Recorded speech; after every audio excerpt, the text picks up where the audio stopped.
Okay, enough of that. Hi, it's a pleasure to be here. I'm going to talk about investment decision. I'm going to talk about the choice. Now, what is the single most important investment decision in your life? Maybe. My answer, education. An investment in yourself, probably the most important, the most useful or not, investment decision in your life. Okay, now let's do a quick poll now. How many of you now are in a profession that you studied for in your first undergraduate degree, your first bachelor's? Roughly a half or a bit less, right? More or less. Okay, according to hard data, poll of the last year, 43% of people in our country do not work in their profession, the profession they studied for. Does that make them a failure? Jānis Holštein's Goran Gora spoke today, and he said, well, he didn't get the musical training properly. He's a musician. Well, I got a music education. I'm not a musician. Does that make us both a failure? Probably not. Okay, now the question we're going to explore today is, how do we make this decision? How do we make the choice? How should we approach the problem? Okay. Now, there's one option, listen to others. A popular one, you could actually call it differently. I think that the typical way of calling this is common sense, right? Common sense, AKA listening to what others say, listening to what their experience has been, what their information is about what you should do. Now, some examples of common sense, you might hear this from your parents, from teachers, from your peers, from people you study with. Now, learn a good profession and you're set for life. Probably still true. I mean, we still need dentists, we still need lawyers, and all sorts of professional lives could still be true to that respect. Now, be good at something, not everything. Focus. Yes, but, and we're going to talk a bit more about that, if you're very focused, there are certain consequences to that. Now, one lifetime, one career. How real is this? Yesterday, as I was coming in at the opera house here, through the back door, I met a lady, and she still remembers me working here 12 years ago. She's still here. I've had 3 professions in the meantime. Now, I guess that depends, right? There's no one answer for everyone. So how could other people's information be so much useful to you? Okay, let's see at the data again. Now, this is the comparison of future occupation preferences among high school students in Latvia. 50 years in between. 1965, last year. Stare at it for a second. Okay, I've done it easier for you. So doctors and pilots and creative professions, like artists and writers, show remarkable resilience. Okay, I understand about movie stars and doctors. Of course, pilots is cool. It's, I mean, all the sexy uniforms, you get to fly big planes. Not that we need many pilots, really, but that's kind of clear. Now, I'm actually a bit worried about these people here. We badly need them these days. They were popular in 1965. They're firmly gone. Engineers and scientists are firmly gone from the top choices in 2011. That's a problem. Now, another interesting thing is that these days we have still popularity of lawyers, financiers, PR people. Nothing wrong with that, but I guess we have produced far too many of these in the last 20 years anyway. And still young people's choices now reflect that old information. This is not very useful going forward. What else could you do? Instead of replicating other people's choices, of course. You could try and predict the future. With the information you've got, you could try and look ahead. You could try to extrapolate the past experience and predict what's going to happen. And you could. I mean, I already said engineers. I mean, if you want to become an engineer and it's good for you and you like it, you are probably going to be set for life. It's a good one. But should you become an engineer because it is expected that we'll need engineers?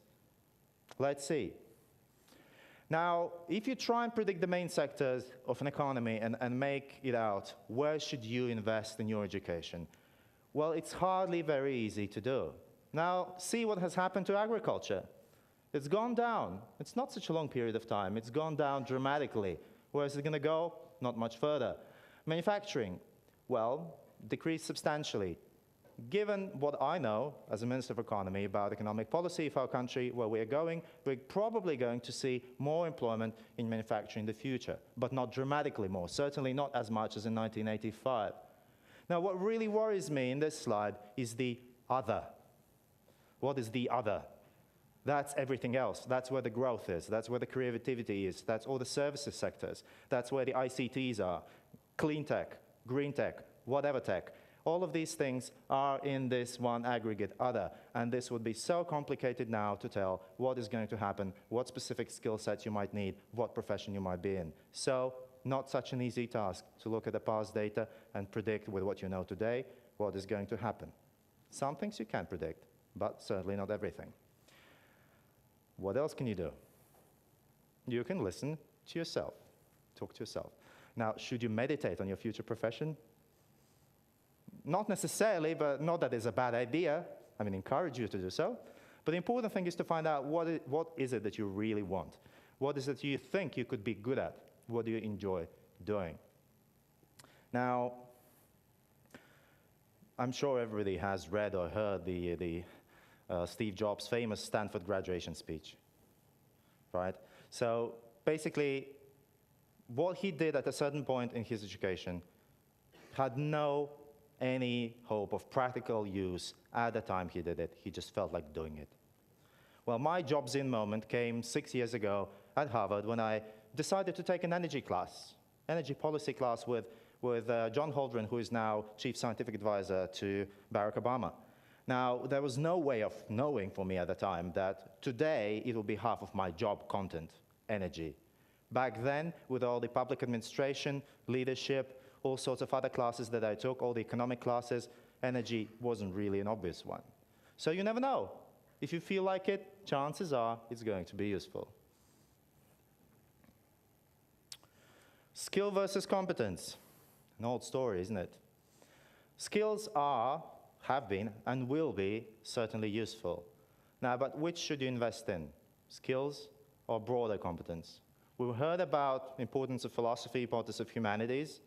Now, could it be that broader competences could actually be the way forward in an environment which we do not really predict?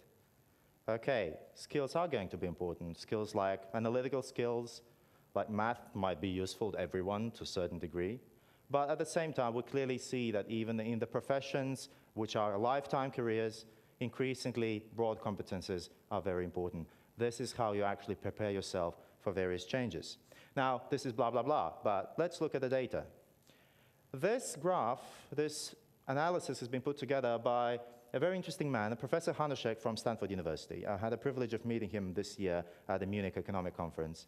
And he was talking about the different employment expectations which you might have given the general education or vocational education in your background. So basically, broader competence versus skill, specific labor market related skill. So apparently, shouldn't come as a big surprise, if you learn a trade, you learn skill set, which is specific enough, you have 80% chance of getting quickly employed as you go out of school. With general education, it's much lower, comes up gradually. But look what happens towards the end of your career. With a specific skill set, it declines dramatically. Towards the end of your life, towards the retirement period, you're actually much more likely not to have a job. And it's the vice versa for a broader skill set. Well, I clearly agree. I mean, of course, we need people in the professions, but I guess the challenge here is for people who get the skill sets early on to also learn, to get the competence of learning in midlife, to reorient themselves. So that's part of what policymakers really have to struggle with. There's a lot of uncertainty. There are various studies that indicate that about 40% of the jobs of tomorrow are, as of yet, unknown. We don't know what they're going to be like. So there's massive uncertainty about what you should do today to become the next Steve Jobs. Impossible to tell that. So is that a problem? Well, probably not. A famous professor, Richard Zeckhauser from Harvard University, has famously stated that unknowable situations have been and will be associated with remarkably powerful investment returns. Do you think the gentleman who lent money to Mark Zuckerberg, I think about 20,000 was it, and ended up with a couple of billion, did you think he expected it to happen? Maybe, probably not. Would you do it if you were asked by Mark Zuckerberg? Would you give him $20,000? You wouldn't? Okay. Probably I wouldn't either. Anyway, so this is the power of unknown. And that is also true about skills, about competencies, about choosing your education choices. So what is the point of reference here? We come back to the fact that the only point of reference is really yourself. Chances are, if you invest in yourself, invest wisely, you might be faced with massive returns. So obviously, as you see, I'm indicating that the first choice wasn't really choice, listening to others. The more you listen to others, the more difficult it is to decide for yourself. So there are really two choices. Investing into the known or investing into the unknown. One is related with probably lower risk, probably also low yield. Well, of course, you might strike gold and predict everything and do something that will probably happen, such as technological breakthroughs, etc. But in general, if you invest into the known, you have low risk, low yield strategy. If you invest in unknown, if you do it wisely, you don't have to be blind, you have to listen to yourself, that's probably a high risk and a very high yield strategy. So what is my recommendation? Get to know yourself. You have to know how much risk you're willing to take. You have to know how much peer group pressure you can take. People are going to talk to you and say that this is a foolish thing to do. In fact, Richard Zehauser said, if you haven't ever made an investment decision that looks like a foolish thing to do, you probably haven't really utilized your potential. Identify and develop your skill. With that, I agree. What could that skill be? Well, I think my skill is probably, whatever I do, NGO management, whatever it is, whatever I've done in my past, it's communication. Actually, I acquired a skill early in life, playing piano. Not very practical being a minister, not very practical in economic policy, but it has taught me certain competencies. A sense of form, spacing, rhythm, maybe patience, and certainly ability to communicate, reach out to people, get my message across in various ways. Another thing, get diverse experiences. You never know which experience is going to be useful. With hindsight, they all are. Whatever you've done, it has probably made you what you are today. So, you'll need courage. But if you want to do something that's never been done before, there's only one way. You have to do something that's been never done before. Thank you very much.